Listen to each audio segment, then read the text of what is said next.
Welcome back, race fans, to another day at the race to the Promised Land. We are approaching the final moments here with Joshua and the Israelites, and they are going to crush this race. But first, they have to get past the wall of Jericho. Now, getting Jericho down would be the key for Team Joshua to get into the Promised Land here. And it looks like Joshua's already using some of the skills he learned from his mentor Moses and is sending spies into the land. Smart move. Oh, we got another player on that wall. Are the spies in trouble? Our sources say that is Rahab, a resident of Jericho. And it looks like, it looks like she's helping the Israelites. She's letting them hide at her house.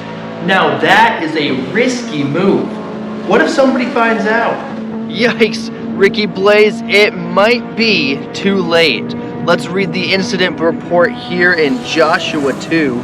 The king of Jericho was told, "Look, some of the Israelite men have come here tonight to investigate the land." Then the king of Jericho sent word to Rahab and said, "Bring out the men who came to you and entered your house, for they came to investigate the entire land."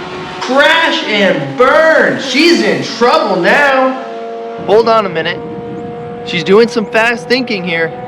Yep, she's distracting the king's people by saying this. At nightfall, when the gate was about to close, the men went out, and I don't know where they were going. Chase after them quickly, and you can catch up to them.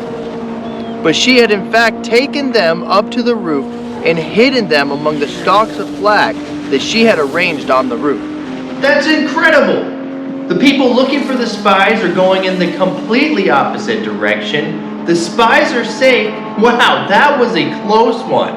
You're telling me I was on the edge of my seat for that one. Why do you think Rahab is risking her own life to help save the Israelites?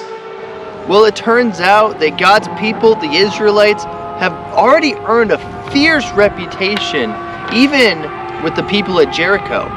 I mean, they've heard about the stories that God had brought them through out of Egypt and through the Red Sea. And this is what Rahab tells the spies here in Joshua 2. When we heard this, we lost heart, and everyone's courage failed because of you. For the Lord your God is God in heaven above and on earth below. Now please swear to me by the Lord that you will also show kindness to my family, because I showed you kindness. Give me a sure sign that you will spare the lives of my father, mother, brothers, sisters, and all who belong to them, and save us from death." So what you're telling me, Bobby D, is that she believes in the God of the Israelites? I mean, speaking of reputations, it doesn't sound like she has a great one, am I right? Yes, she wants to help the Israelites take down Jericho. But in exchange, she asks that her and her family be remembered when that time comes.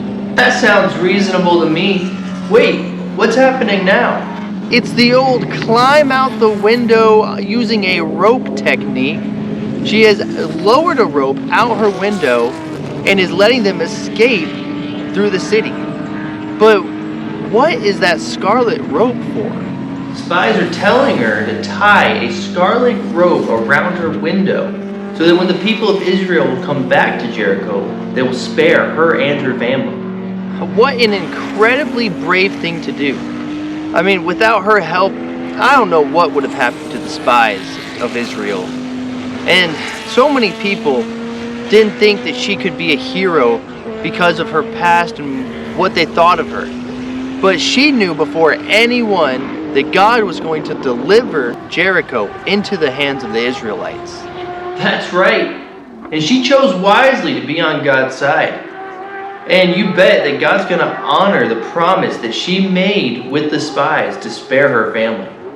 She's not perfect, like all of us, but she is an inspiration.